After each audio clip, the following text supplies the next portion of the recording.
Ukizungumzia timu ambazo zina safu bora ya ushambuliaji huwezi kuacha Al Ahly, Mamelodi Sundowns, lakini Pyramid ya kule nchini Misri.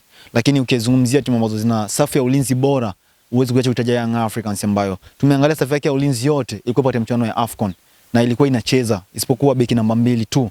Ukizungumzia Ibrahim Ahmad Baka alikuwepo, tunamzungumzia Bakari Nondo Mwamnyeto alikuwepo, Dickson Jobo alikuwepo, lakini pia Mohamed Hussein. Ukizungumzia safu hiyo kuna namna inakwenda kuwasaidia Young Africans katika mchezo huu dhidi ya Al Ahly ambayo ilishinda mechi yake ya kwanza kwa mabao mengi.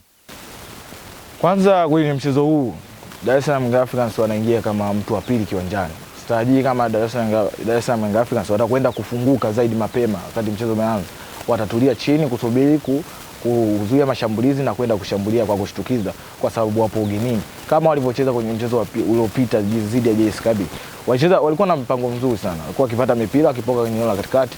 Mpira hizo utapigwa kwa Pacome ama kwa Celestine Ekwa na wanakwenda kushambulia kwa kasi. Isipokuwa tu ni umakini ulipungua kwenye mchezo huu. Tushuhudia moja ya nafasi ambayo alipata Celestine Ekwa.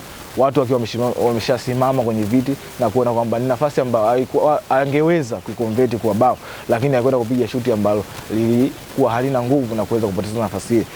Kitu kama kile mwalimu akitazama kwenye mchezo ule uliopita dhidi ya JS Kabylie, anaweza akawa ameufanyia kazi kwamba tunakwenda kwenye mchezo huu wa ugenini. Nini tukifanya kwa safu ya ushambuliaji ili kuweza kutengeneza mlinganyo mzuri wa kuweza kulinda lakini kupata matokeo mazuri.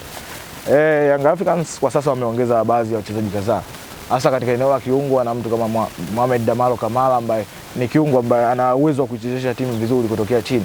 Lakini pia hata eneo la juu wameongeza mtu kama Alan Okello ambaye tunafahamu uwezo wake wa kucheza.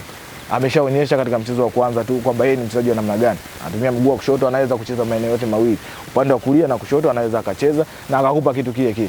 Kwa hivyo ni mwalimu kuweza kutune wachezaji wake wa eneo la ushambuliaji na kuwatengeneza kwamba tunatakiwa kutumia kila nafasi tunayoipata kwa sababu tunahitaji alama za mchezo huu.